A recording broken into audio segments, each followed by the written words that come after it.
This is kind of a side project on this 99 SeaDoo GTX Limited.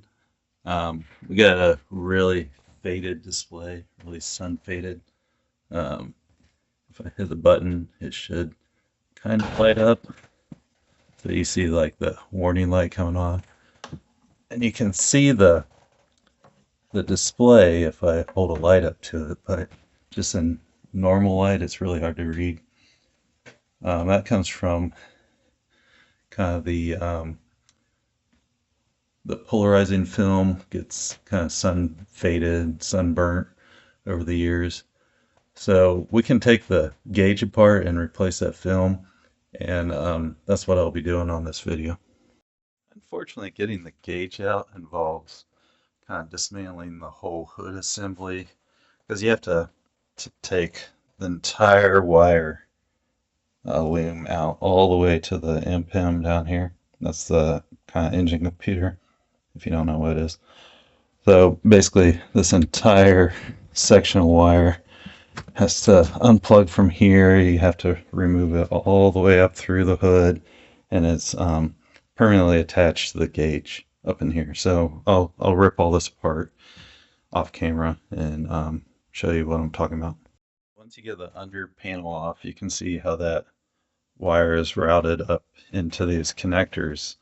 These connectors are great, except it doesn't fully disconnect the gauge that we need to get out of there. It does fully disconnect the speedometer, so if you're having an issue with the speedometer gauge, you can easily replace that without taking the entire wiring harness out.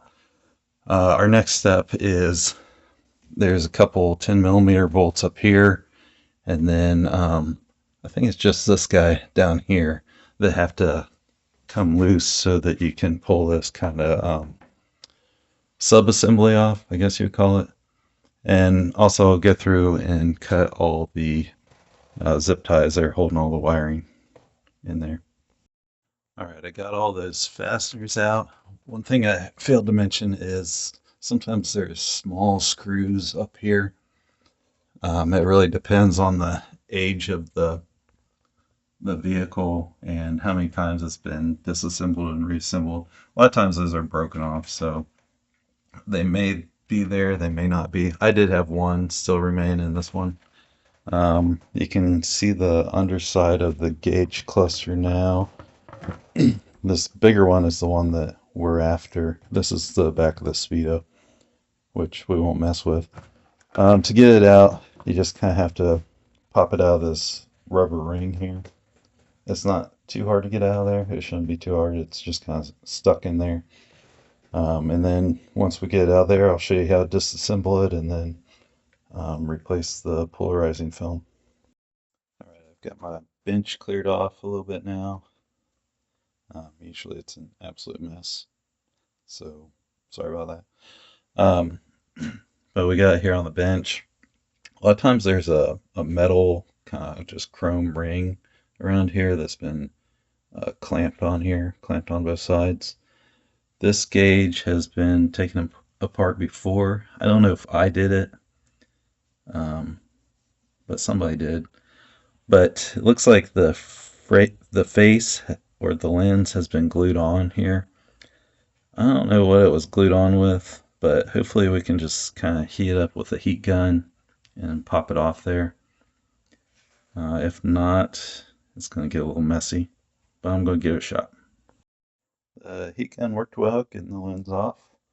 Next step is to, well, actually, we got to take these screws out, pop this rubber grommet loose from the back, like push it into the case. And then once we do that, we should be able to slide this out. Hopefully this ring is not glued in too much. Might have to hit with the heat gun to get it out. After that, we should have the board exposed and we can work from there. Well, the ring was glued in, so I had to be a little more destructive than I wanted to be. Normally this is just attached to this section of it, just glued onto there. But it popped off. Not a huge deal. We can glue it back on. We just need to work on the display portion of this board, so we'll take these rusty screws out. It shouldn't have rust in there, but it does. We'll take the rusty screws out, and then as you can see, there's just a sorry, just a connector between the two pieces of this board, and so it'll just pop right off after you take the screws out. All right, the easy part's done. We got it disconnected from that board, and then here's the display. Also had to take 4 screws out here just to pop the plastic front off. Here's the LCD. You can see how nasty it looks, but that will all look brand new after we're done. So there's a polarizing film on the front here.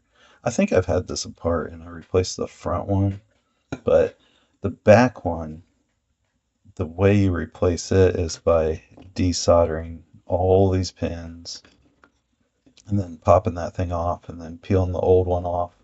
And there's also a kind of a metallic film on the very back of the polarizing film, so you have to replace that also. So our next step is to desolder this LCD screen from the board, which is the hard part. I'm not gonna lie, it's not easy.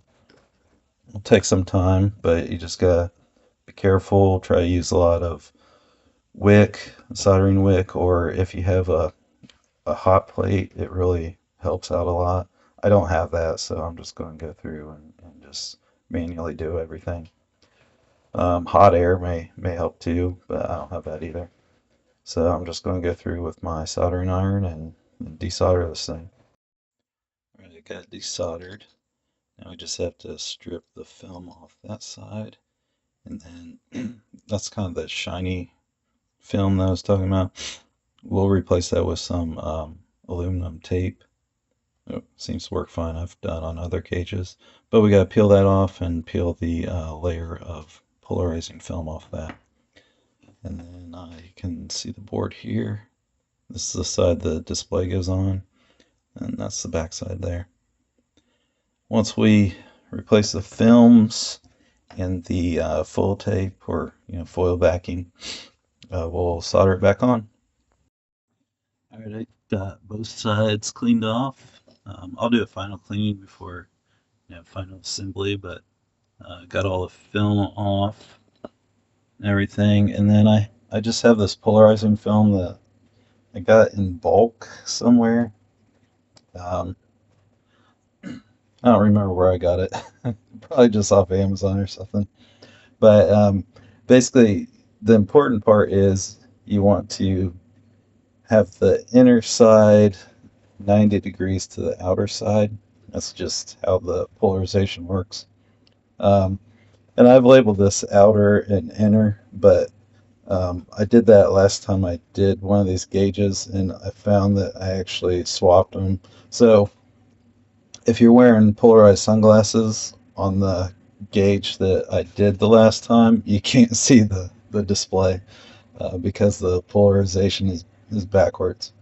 But if you just have no sunglasses on or just regular sunglasses, you can read it just fine. It's just the polarized sunglasses are opposite of what these are.